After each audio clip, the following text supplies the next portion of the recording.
Hello everyone, it's me again. Once again, sincere thanks for your strong support.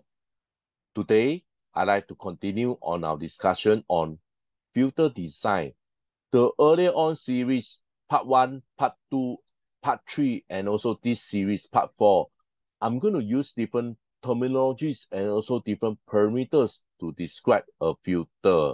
This is essential because we need to use the different terminologies and also the parameters to spec a filter design. For example, in this video, I'm going to concentrate on phase linearity and also group delay. So this is count as 1, and also the input and output filter impedance. This is my email. If you have any question regards on today's discussion, please drop me an email. Before I continue, I'd like to urge you guys to support this channel by pressing the like and subscribe button. Please also turn on your notification bell in order to receive more information from this channel. Once again, sincere thanks for your strong support. Before I start on phase linearity, let me define what is phase shift. A phase shift refers to the displacement of two signals when propagated in a time domain.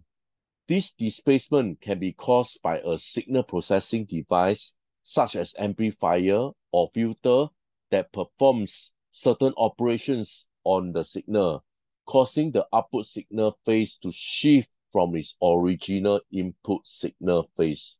Okay, so a picture speaks a million words. Okay, so this is what it means. Okay, for example, let's say we do not have any mid device that add into this propagation path. You can imagine that this input and output, they will be looking exactly the same. However, if we add in a filter, for example, for this case here, you can see that they basically introduce a phase shift in time domain. So this is the definition of phase shift.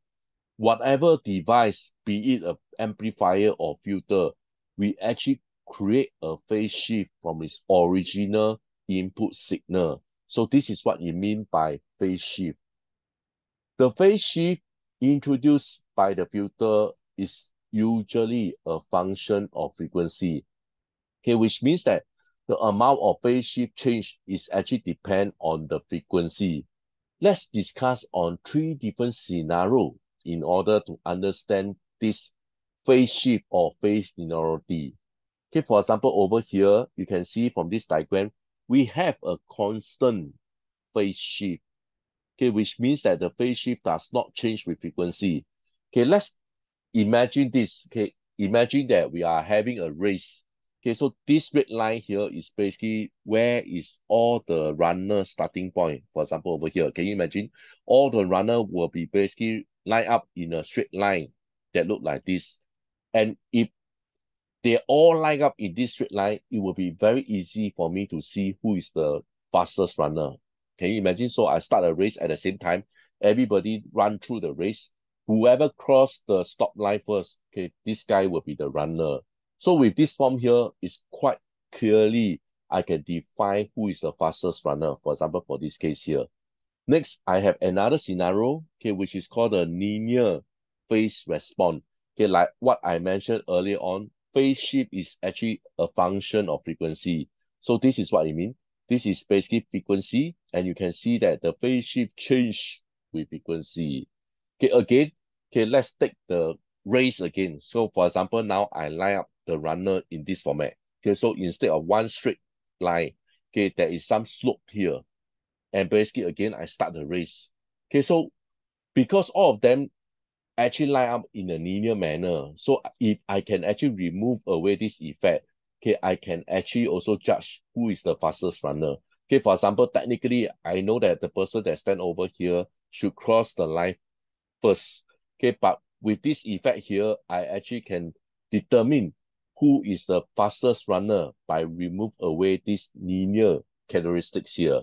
But in the actual world, okay, the phase response actually behave in the blue dashed line, which means that they are actually not linear.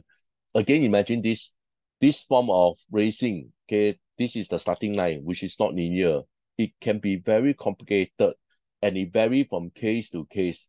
With this, it's almost very difficult to predict who is the fastest runner, because this typical phase response, I may not be able to draw this completely or remove away this effect completely. Hence, this is what I mean. This phase shift or phase linearity can cause some dented on this filter design. Okay, so this is a reality of world.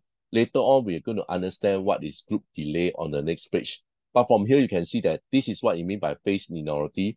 If the phase changed in a linear with frequency, then it will be very easy to remove away this effect. But in the reality world, for example, this is a low pass filter. Okay, you can see that the typical phase shift, okay, they basically look like this. It almost very difficult to come out an equation to govern this relationship. Hence, this is a big issue. Okay, we can't really remove away the effect of this phase linearity, which means that we actually create a different group delay. Okay, like what I mentioned, okay, I will mention the group delay on the next slides. The group delay is the amount of time it takes for a signal having a finite time duration, such as pulse, to pass through a filter.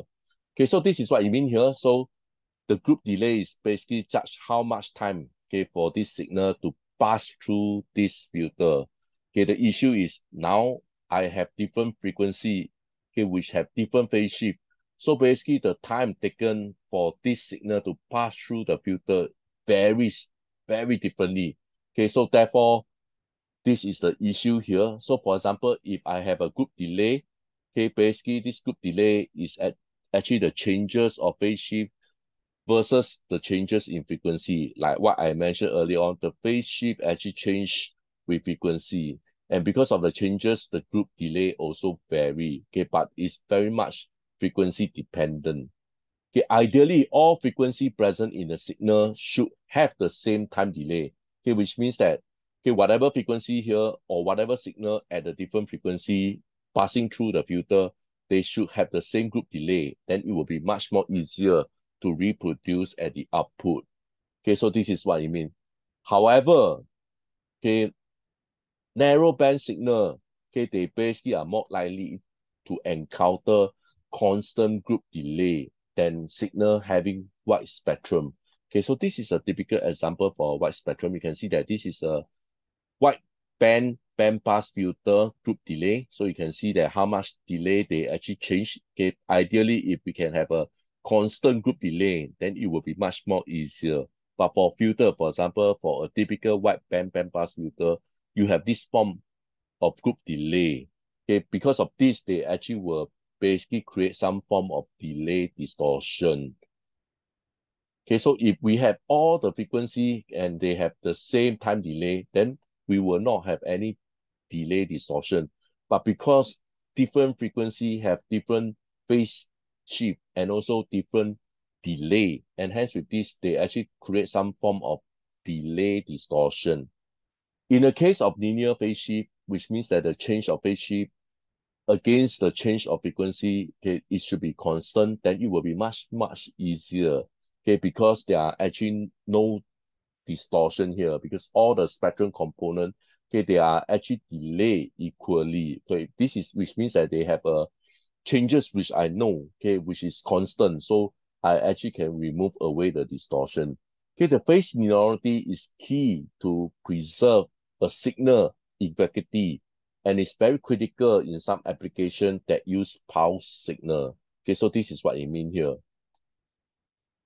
Next, I'm going to touch on the input and output filter impedance.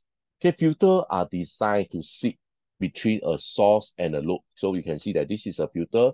So filter is typically designed to sit in between the source and the load. In RF design, usually okay, ZS, okay, which is the input impedance, and the load impedance to have 50 ohm. Okay, therefore, this is to ensure maximum power transfer. Okay, which means that all the power will be able to transfer from the source to the load if we design them exactly at 50 ohm. Okay, but in the reality world, okay, you know that this is almost very difficult to achieve. Okay, so this is what we want to create.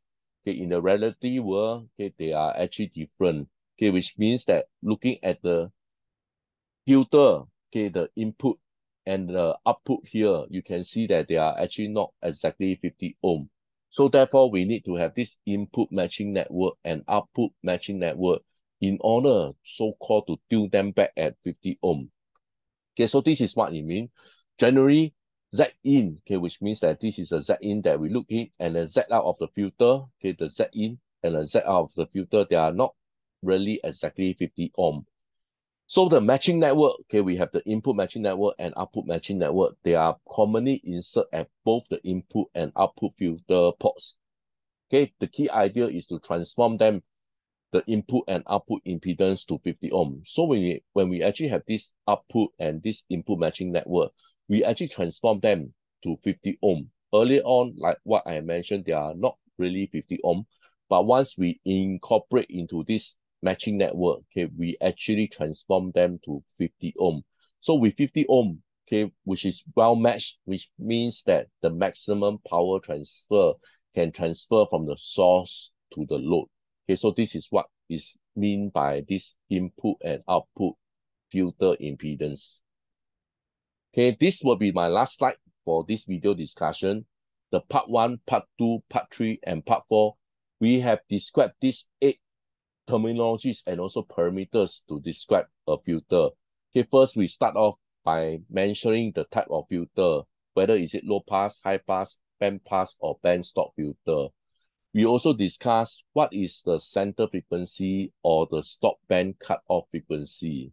We talk about whether is it high selectivity or low selectivity, okay, based on the skirt. Can you still remember? The skirt actually will determine whether we have a high selectivity or a low selectivity. Okay, this skirt is also determined by this we call the shape factor. Okay, whether is it a low shape factor or a high shape factor.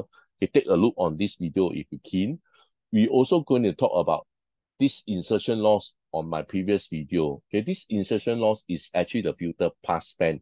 How much loss they actually incur when they actually pass through this filter. Typically, a good filter design, we can have an insertion loss as low as 0.5 dB, for example. Okay, so this is a definition of insertion loss. Next, we have this VSWR and return loss. Okay, so this is actually determine how much power I can send from the source to the load. Okay, is it well matched? If it's well matched, almost all the power will be able to send from the source to the load. Okay, so this is what it means. Okay, basically return loss actually work together with the insertion loss. Okay, so basically with this, you can see that whether this is a pass band or a stop band for this particular filter. And this video, we talk about the phase linearity and also the group delay.